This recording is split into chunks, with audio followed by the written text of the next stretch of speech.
प्रतिक्रिया पाहिलेल्या आहेत. तुम्ही त्याच्यावर प्रतिक्रिया द्यालच काँग्रेसच्याही. पण माझा स्पेसिफिक प्रश्न हा असेल की एकेकाळचा तुमचा सहकारी पक्ष म्हणजे शिवसेना, म्हणजे त्याच्यात उद्धव ठाकरे आले आणि सध्याचा असं वाटणारं की हा थोडा सहकारी असल्यासारखाच आहे. कारण अमित ठाकरेंसाठी तर आशिष शेलार म्हणत होते महायुतीत घ्या, एक जागा सोडली तर काय हरकत आहे, इतके चांगले संबंध आहेत आणि ते एकत्र येत आहेत. याकडे आपण कसं पाहता?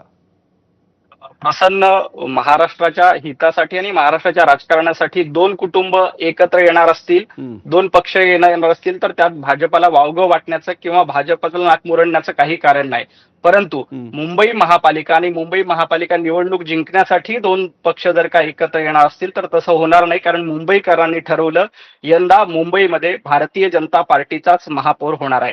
आदरणीय देवेंद्रजी फडणवीस यांच्या नेतृत्वात गेल्या 7.5 वर्षामध्ये जे विकास कामं होत आहेत, आता देखील मुंबईची मेट्रो असेल, अटल सेतू असेल, कोस्टल रोड असेल, मुंबईमध्ये इन्फ्रा मॅन म्हणून ज्यांनी गेल्या 7.5 वर्षामध्ये आपली एक प्रतिमा तयार केली आणि खरंच मुंबईचा कायापालट करण्याचं काम भारतीय जनता पार्टीच्या नेतृत्वातील सरकारनंच केलंय. त्यामुळे यंदा मुंबईकर हे भारतीय जनता पार्टीला साथ देतील याच्यामध्ये अजिबात शंका नाही.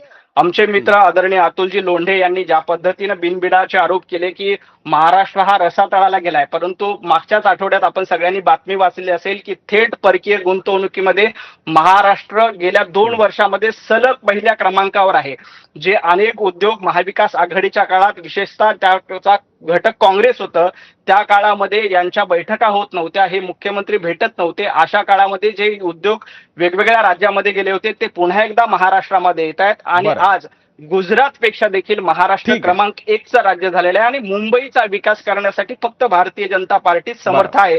आणि कितीही पक्ष एकत्र आले म्हणजे मनसे किंवा उद्धव ठाकरे हे दोघेही एकत्र आले तरी मुंबईकरांच्या मनामध्ये भारतीय जनता पार्टी आहे आणि भारतीय जनता पार्टीच्या नेतृत्वातच मुंबईचा विकास होऊ शकतो. ठीक आहे. मी फक्त पुढे जाण्यापूर्वी एक सगळ्यांना नम्र विनंती असेल, हात जोडून विनंती असेल की आपल्या आजच्या कार्यक्रमाची चौकट फक्त आणि फक्त ठाकरे आणि राज ठाकरे एकत्र येण्याचे राजकीय परिणाम, रिपरकेशन्स, वाईट परिणाम, चांगले परिणाम, तोटा नफा याच्या बाबतीतच बोलणार आहोत. बाकीचे विषय आपले रोजच्या रोज चालूच असतात. एवढी फक्त एक चौकट पाहूया.